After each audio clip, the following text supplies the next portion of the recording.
le chef de l'État et l'ex-président vont se rendre en Haute-Savoie, à l'occasion du 75e anniversaire des combats du plateau des Glières, au lieu de la Résistance.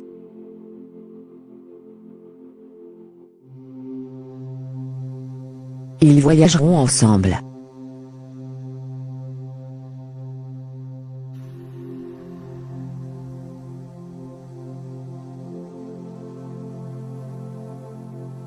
Le moment sera solennel.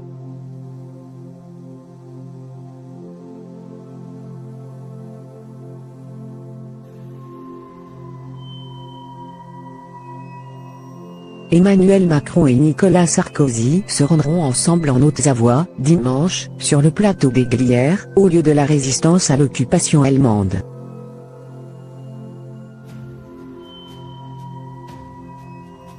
Ils y commémoreront les 75 ans de la bataille durant laquelle une centaine de maquisards furent tués par des soldats allemands, en 1944.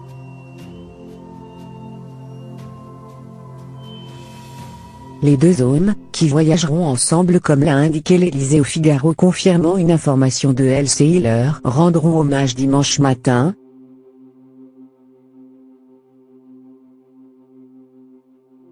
lors d'une cérémonie à la nécropole nationale de Morette, à Thônes, sur ce petit bout de terre entre le lac d'Annecy et le lac Léman.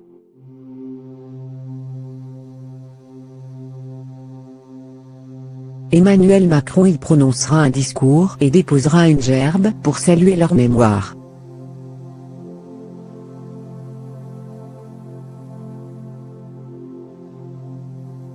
La présence de Nicolas Sarkozy sur ce paisible plateau du massif des Bornes ne doit rien au hasard.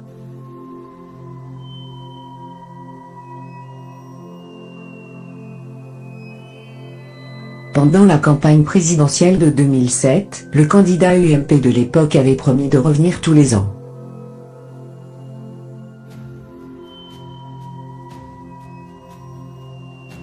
Une fois à l'Élysée, le président avait fait du plateau des Glières son lieu de pèlerinage incontournable.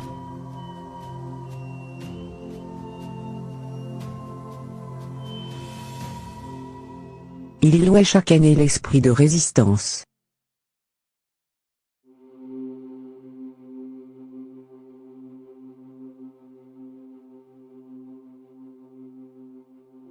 La symbolique de ce haut lieu a essaimé dans toute la classe politique.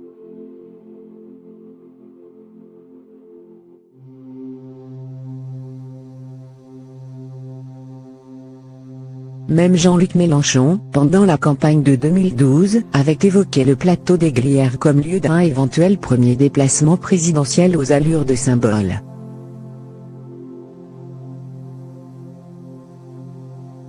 Dans les pas de Charles de Gaulle et François Mitterrand.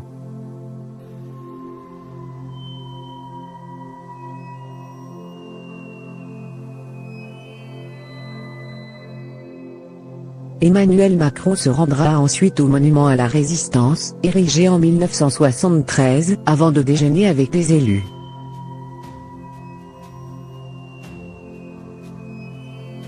En commémorant le 75e anniversaire des combats du plateau des Glières, il met ses pas dans ceux de Charles de Gaulle, venu rendre hommage aux maquisards en novembre 1944, quelques mois après la libération.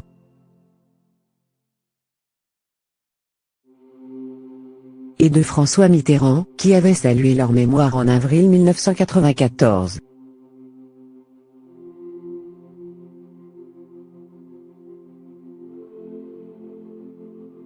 Invité aux commémorations du 70e anniversaire des combats, en mars 2014, le socialiste François Hollande avait décliné l'invitation, refroidi par la publication du maquis des Glières, mythe et réalité.